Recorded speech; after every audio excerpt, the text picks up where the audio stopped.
안녕하세요. 반갑습니다. 한국보험보장연구소의 고정소장입니다. 오늘은 일루션, 착각이라는 것을 소재로 연금 상품에 대한 안내를 조금 도와드리려고 합니다. 자, 착각이라는 것은요, 보통 자기의 경험에 비추어서 어떤 현상을 해석하다 보니까 여기서 발생한 어떤 오류들을 얘기하는 건데, 보험 설계사분들은 늘 보험과 밀접한 관계가 있다 보니까 연금보험 상품을 해석하는 데 있어서 이러한 착각들을 범하는 경우를 제가 실제 경험을 했고요. 이를 통해서 연금 상품에 대한 이해를 좀 도와드리려고 합니다. 자, 여기 50세 여성분이 있습니다. 네, 50세 여성분이 있습니다. 예, 62세에 은퇴를 하려고 하고요. 어떤 은퇴요? 예, 아름다운 은퇴를 준비하는 고객분이 있거든요. 이분은 다음과 같은 질문을 합니다. 10년 동안 저축을 하고 납입을 하고요. 그 다음에 2년을 거치한 다음에 이렇게 마련된 돈으로 은퇴 자금에 좀 보태려고 한다. 그러면 은행에 적금하는 게 좋으냐, 보험에 넣는 게 좋으냐. 물론 이 고객분도 다양한 검색을 통해서 아마 이러한 질문을 만들어냈을 거라고 보입니다. 예, 준비할 수 있는 금액은 월 50만 원이라고 했습니다. 자, 해당 질문이 포털에 올라왔고요. 포털에서는요, 많은 보험 설계사나 재무 설계사분들이 똑같은 거의 같은 답변을 냅니다. 뭐라고 답변을 냈냐면, 답변 결과는 한마디로, 예, 보험으로는 뭐하라? 준비하지 말라라는 얘기입니다.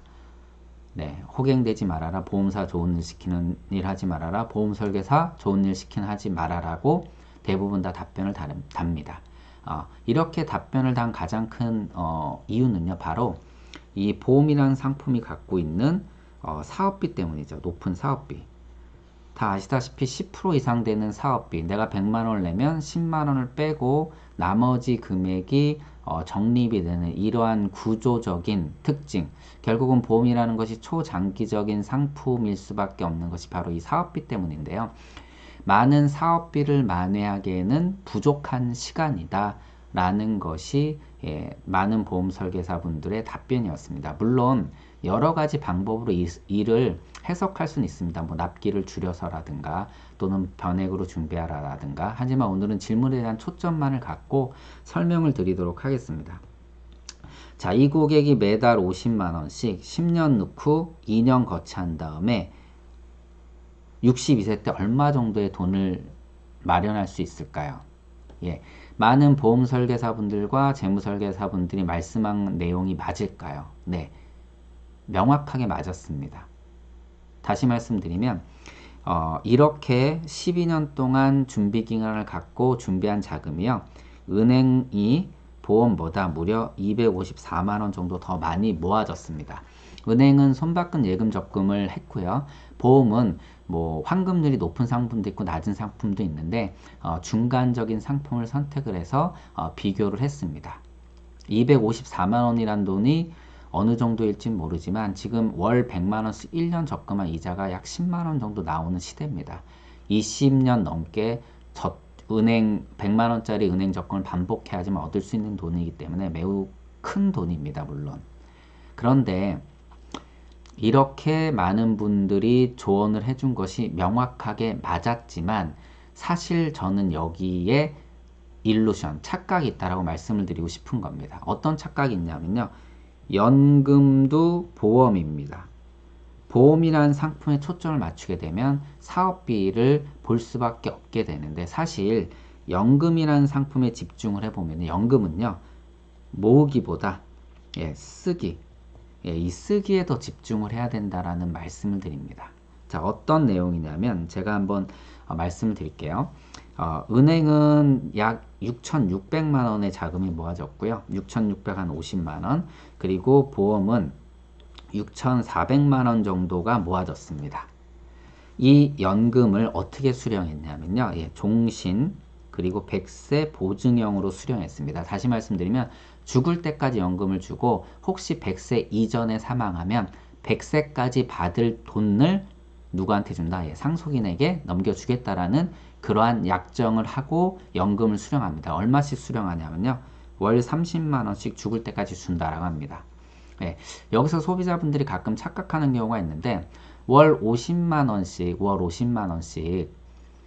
냈는데 월 30만 원씩 준다? 미친 거 아니야? 뭐 이런 말씀들을 하실 수도 있는데 납입은 10년이고요. 받는 거는 죽을 때까지입니다. 이러한 차이점이 있다라는 것을 감안하시고 두 번째 뭐 가장 많이 문제가 되는 게 바로 인플레이션 문제죠. 물론 인플레이션은 벗어날 수가 없는 문제입니다. 연금에 대한 인플레이션 얘기들은 계속 되고 있는데 특히 과거에 굉장히 높은 공시율로 판매했던 상품들이 가입설계서에서 제안했던 보여주었던 어떤 수치들이 향후 금리가 매우 떨어지면서 약속을 못 지킨 것들을 우리가 통틀어서 연금의 배신이라고 하죠. 정말 너무나 큰 차이가 났었습니다. 물론 이는 시장금리가 하락하고요. 물가가 상승하는 데서 오는 어쩔 수 없는 부분이죠. 우리가 연금에 돈을 넣든 은행에 돈을 넣든 금고에 돈을 넣든 이 인플레이션은 우리가 동등하게 적용을 받는 것이기 때문에요. 이는 어쩔 수 없습니다. 그래서 뭐 우리가 투자를 통해서 높은 수익을 통해서 이를 해칭하는 것에 대한 것을 논해야지 인플레이션의 영향을 덜 받는다 덜 받는다 이것들을 논할 필요가 없다라는 얘기죠. 자, 원점으로 다시 돌아와서 월 30만 원씩 죽을 때까지 준다라고 합니다. 그러면 은행에서 준비된 이 자금을 뭐 예를 들어서 CMA 계좌에 넣어놓고 1.7%의 금리를 지속적으로 적용받을 수 있다라고 가정을 해보겠습니다. 그래서 매달 30만 원씩 꺼냈으면 몇 년을 꺼냈을 수 있냐? 257개월, 약 22년 정도를 꺼냈을 수 있습니다. 그러면 62세 때 연금을 받고 84세가 되면 어떻게 됩니까? 잔고가 0원이 된다는 얘기죠. 그럼 84세 이후에 살아계시다라면 해당 연금은 더 이상 받을 수가 없는 겁니다. 은행의 잔고는 0원이 됐기 때문에 더 이상 꺼냈을 수 없는 돈단지가 되는 것이죠. 하지만 연금은요. 죽을 때까지 계속 줍니다. 90세건 100세건 200세건. 이것이 바로 연금 상품을 선택하는 데 있어서 한 번쯤은 고려해야 될 부분이라고 말씀드립니다. 그래서 연금은요. 앞서 말씀드린 것처럼 모으기보다 쓰기에 좀 더 집중을 해야 된다라고 말씀드립니다. 그러면 이렇게 설명할 수 있죠. 첫째, 그럼 은행에 넣어서 많은 적립금을 만들고 그 당시에 연금 상품에 넣어서 즉시연금 수령하면 되는 거 아니냐라고 말씀드리지만 여기에는 다 아시다시피 경험생명표라는 것이 있습니다. 3년에서 5년 단위로 발표가 되는데 경험생명표가 발표될 때마다 평균 수명이 증가됨으로써 보험사의 연금 지급에 대한 부담이 늘어나니까 연금액이 줄어듭니다. 적게는 뭐 10% 전후로 줄고 많게는 몇십 프로까지 줄거든요. 이것에 대한 것들을 고려해보면 경험생명표를 고려해보면 결국은 미래에 높은 적립금을 갖춘다라고 할 때 그때 연금으로 받게 되면 해당 연금을 받을 수 없는 그런 리스크가 존재하고요.